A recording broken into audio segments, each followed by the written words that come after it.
नमस्कार दोस्तों, कैसे हैं आप सब। आशा करता हूं आप सभी सुखी व स्वस्थ होंगे। दोस्तों, मैं हूं एडवोकेट राजेश। स्वागत करता हूं आप सभी का अपने YouTube चैनल सेकुलर न्यूज पर। दोस्तों, योगेंद्र यादव जो कि एक प्रतिष्ठित समाज सेवी हैं दोस्तों,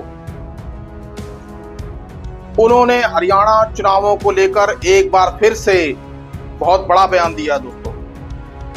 दोस्तों बातों ही बातों में उन्होंने चुनाव आयोग पर निशाना साध दिया है। दोस्तों, चुनाव आयोग को एक ऐसे अंपायर की संज्ञा दे दी गई है जो आपको जो कभी भी किसी को भी आउट दे देगा या जिसको चाहे नॉट आउट दे देगा। और दोस्तों, योगेंद्र यादव ने अपने इस वीडियो में ऐसी बातें कही हैं जो सीधे सीधे चुनाव आयोग की चुनाव प्रणाली पर विश्वास उठाती हैं दोस्तों। और दोस्तों, अपने इस वीडियो में योगेंद्र यादव ने विपक्ष की पार्टियां जैसे कांग्रेस हो या अन्य पार्टियां हो जो भारतीय जनता पार्टी के अगेंस्ट लड़ती हैं, उनको एक नसीहत दी है दोस्तों कि मैच इस तरीके से खेलो कि ये सोचो कि एलबीडब्ल्यू है ही नहीं। अब दोस्तों, कितनी बड़ी बात कही है दोस्तों उन्होंने। दोस्तों, क्या कांग्रेस व अन्य पार्टियां योगेंद्र यादव की इस सलाह पर अमल करेंगी? दोस्तों, सबसे पहले सुनते हैं कि योगेंद्र यादव ने आखिरकार कहा क्या। दशमी पे बात क्रिकेट की, टीवी टेस्ट T20 क्रिकेट की नहीं, ये जो मोहल्ले वाली क्रिकेट होती है ना उसकी। जब मैं कॉलेज में था, स्कूल में था, हम मोहल्ले की क्रिकेट खेलते थे। टीम बना के दूसरे मोहल्ले में मैच खेलने गए। अब भाई जिसकी पिच होगी, अंपायर भी उसी टीम का था, तो हम स्पिन करें, पैड बिल्कुल विकेट के सामने, अंपायर उंगली ना उठाए। मैच हार गए, बड़े फ्रस्ट्रेटेड होके वापस आए, सोचा क्या करें। अंपायर को लोग गालियां दे रहे थे, तो हमारे बीच में एक समझदार आदमी ने कहा कि भाई अगला मैच ऐसे खेलेंगे मानो एलबीडब्ल्यू है ही नहीं, बोल्ड करेंगे। स्ट्रेटेजी बदली, बोल्ड किया, अगला मैच जीता। आप समझ रहे हैं ना मैं क्या कह रहा हूं। जब से हरियाणा का चुनाव परिणाम आया है, कोई ईवीएम की बात कर रहा है, कोई बैटरी की बात कर रहा है, कोई फ्रीक्वेंसी की बात मुझे समझा रहा है। सब बातें सही हो सकती है, मैं तो इतनी टेक्निकलिटी समझता नहीं। इतनी मोटी बात जरूर समझता हूं कि जो इलेक्शन कमीशन एक अपराधी राम रहीम को इलेक्शन से 2 दिन पहले बाहर निकलने की इजाजत दे सकता है और वो खुल्लम खुल्ला आके बीजेपी को सपोर्ट करवाता है, वो कुछ भी कर सकता है। अब सच यही है साथियों कि चुनाव हमें लड़ना है। जो कुर्सी पे बैठा है वो हिला हुआ है, कुछ भी करवा सकता है। जो अंपायर है वो मिला हुआ है, कहीं भी उंगली उठा सकता है, उंगली दबा सकता है। और जो थर्ड अंपायर है वो डरा हुआ है। हमें इसी में ही मैच खेलना है। अगर 19-20 का हुआ तो 19 वाले को जितवा दिया जाएगा, 20 वाले को हरवा दिया जाएगा। मतलब अब एलबीडब्ल्यू नहीं, अब हमें बोल्ड ही करना है। सच की विजय हो जाएगी, इस पे निर्भर नहीं करना है। झूठ का प्रतिकार करना है। रैलियों सभाओं का सहारा सिर्फ नहीं लेना है, घर घर जाके संदेश पहुंचाना है। हवा के सहारे नहीं, हर व्यक्ति को पोलिंग बूथ तक लाना है। झारखंड में, महाराष्ट्र में जमीन पे लड़ाई को लड़ना है, ताकि 19-20 का नहीं, 19-25 का फासला हो। तभी हम जीतेंगे। सच जीतेगा हो, लेकिन तब जब हम उसके लिए कर्म करें। जीत सच की होगी, संविधान की होगी, हम सब की होगी। आपको सत्य की विजय की इस पर बहुत।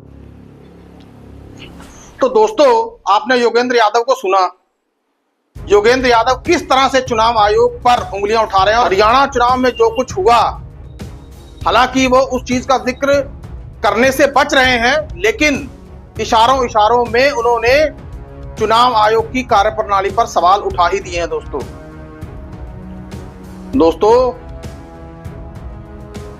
सवाल फिर वही खड़ा होता है कि हवा आपकी थी नहीं, 8 मंत्री आपके हार गए, 8 एमएलए की आपके जमानत जब्त हो गई, तो फिर भारतीय जनता पार्टी की हरियाणा में हवा कैसे?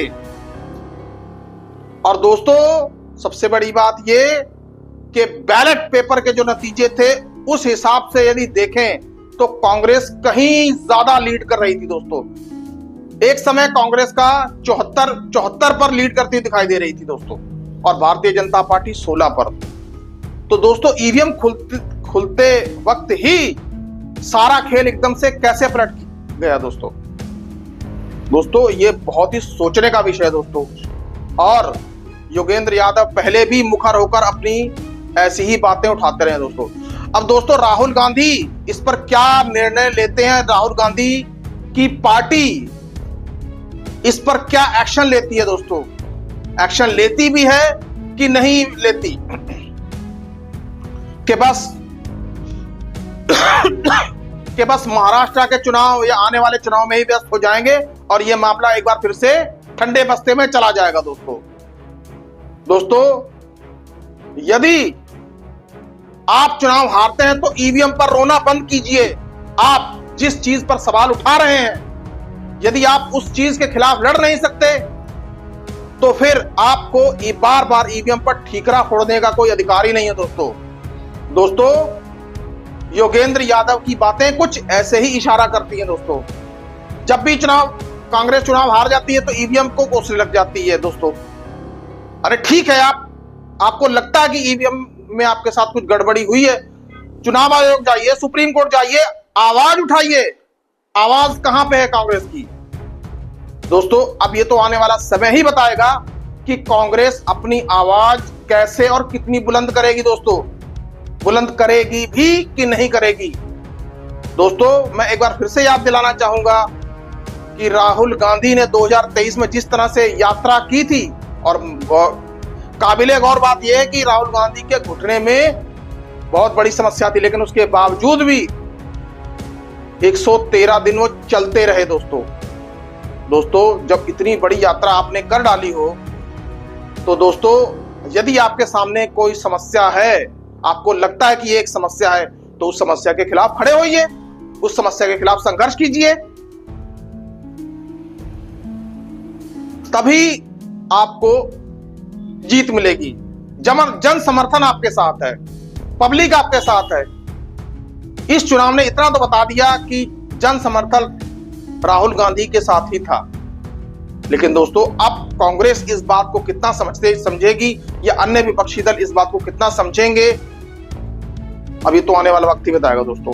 खैर, तो योगेंद्र यादव के इस वीडियो पर आपकी क्या राय है दोस्तों? कृपया कमेंट बॉक्स में कमेंट करके मुझे जरूर बताएं दोस्तों। सुखी रहिए, स्वस्थ रहिए। जय हिंद, जय भारत।